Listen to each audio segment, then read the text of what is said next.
एक अब किसी भी मामले में किसी भी स्तर पर पूरी ताकत के साथ, पूरी वैधता के साथ बात करने के अधिकारी हैं।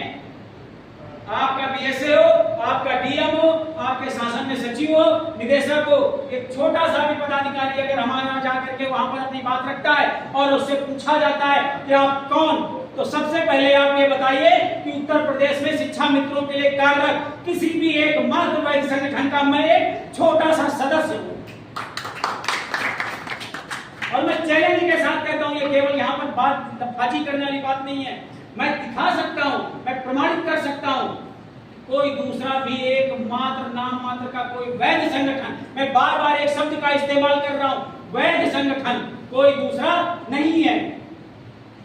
इसलिए जब भी कोई कहता है कि नहीं कुशवाहा जी ऐसा संगठन चला रहे हैं, कुशवाहा जी पढ़े नहीं वैसा संगठन चला रहे हैं, उन्होंने ये किया, उन्होंने वो किया, तो हमने सिर्फ एक काम किया है, हमने वैधता के आधार पर हर निर्णय लिया है और आगे भी हम वो निर्णय लेते रहेंगे। जरूरत है इस तथ्य को लोगों तक पहुंचाने की, लोग आपसे क्यों जुड़े, वैध के साथ या अवैध के साथ। समानांतर सरकारें चलती है, नक्सलवाद चलता है, आतंकवाद चलता है, समानांतर सरकारें हैं, लोग इनकी सुनते हैं, लोग इनकी मानते हैं, लेकिन अंततः उन पर कानून कार्रवाई करता है। हम वैध हैं, वे अवैध, ये बहुत बड़ा फर्क है। अभी सरकार ने एक आदेश जारी किया है, लगभग एक माह हो रहा है, प्रत्येक बीएसए को एक आदेश जारी किया है कि हर महीने में आपको अपने जनपद में कार्यरत शिक्षक और शिक्षा मित्र प्रतिनिधियों के वैध संगठन की एक बैठक करके उनकी समस्याएं सुननी होगी। आप जाइए अपने बीएसए से बात करिए और कहिए श्रीमान जी, पहली बात तो जिले में जितने भी संगठन कार्यरत हैं उनकी वैधता आप प्राप्त कीजिए। वैधता प्राप्त करने के बाद में जो वैध संगठन है उनकी बैठक बुलाइए और उनसे शिक्षा मित्रों की समस्याओं का संज्ञान लीजिए और उनके समस्याओं को निराकरण करने का कार्य कीजिए। लेकिन ऐसी बैठक में कदापि ऐसे किसी संगठन को नहीं बुलाइए जो वास्तव में वैध नहीं है, केवल कागजों पर चल रहा है। देखिए क्या होता है।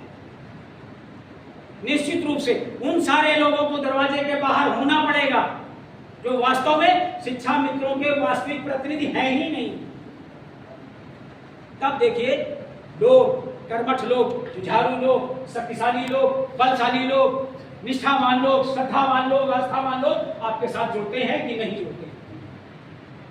जाइए और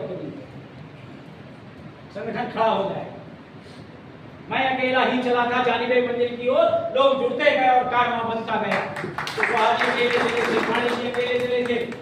आज कौन सक्षम व्यक्ति जो प्रदेश में कार्यरत था, आप अशोक राय की बात कीजिए, मेरे सामने बैठे हुए सुरेंद्र मिश्रा जी बैठे हुए, उदयवीर सिंह जी बैठे हुए, इनमें कौन सा, ये सब लोग संगठन की नींव में पड़े हुए ईंट हैं। ये वहां से निकल करके आज कुशवाहा जी के साथ खड़े हैं, तो क्यों खड़े हैं? इन्होंने कहीं न कहीं वैधता और असलियत को पहचाना है, तब जाकर के इनके साथ जुड़े हुए। आप ये पहचान अपने साथियों के साथ दिलाइए। आप में से भी जो जुड़े हैं उन्होंने कसौटी पर परखा है कि हम में से कौन सच्चा है, कौन झूठा है, कौन सही है, कौन वास्तव में शिक्षा मित्रों के लिए कर रहा है, कौन शिक्षा मित्रों के लिए कुछ कर गुजर सकता है, किसके अंदर तमन्ना है, किसके अंदर जज्बा है, किसके अंदर ताकत है, कौन चाहता है। वे लोग आज यहाँ पर इस टीम के साथ जुड़े हुए हैं। भाई अजीत सिंह बैठे हुए, मुझे याद है मेरे यहाँ जनपद में गए थे, मेरे जनपद में एक मंदिर में जाकर के बहन आप मीना सिंह जी और अजीत सिंह जी, वहां पर इनको कमान सौंपी गई थी। आज तक वो जमाना गुजर गया और वहां 10 साल हो गए, वहां से लेकर के आज तक अगर ये यात्रा करते हुए चले आ रहे हैं और आकर के कुशवाहा जी और पांडे जी के साथ जुड़े हैं, तो जरूर कहीं न कहीं उस यात्रा के क्रम में उन्होंने जाना होगा कि वास्तव में शिक्षा मित्रों के लिए कार्य कौन कर रहा है, वैधानिक तरीके से कौन कर रहा है, सब जाकर के इनके साथ जुड़े।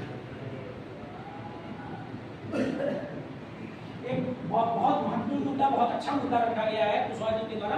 मुझसे लगभग 3 महीने पहले आपने चर्चा के दौरान ये बात रखी थी कि मेरे अंदर एक पीड़ा है कि एक शिक्षक जब सेवानिवृत्त होता है सरकार के द्वारा उसे तमाम देय जो भी होते हैं जो सरकार ने निर्धारित कर रखे हैं उसको दिए जाते हैं, लेकिन हमारा जब शिक्षा मित्र आता है तो हम ही हम मिल करके 2-4 अड़ोस पड़ोस के जो साथी होते हैं भले कुछ करते हैं, वरना वो भी नहीं, और जो भी मिलता है वो बहुत इतना कम मिलता है कि मात्र प्रतीकात्मक होता है, उसका वास्तविक और व्यवहारिक कोई मतलब नहीं होता है।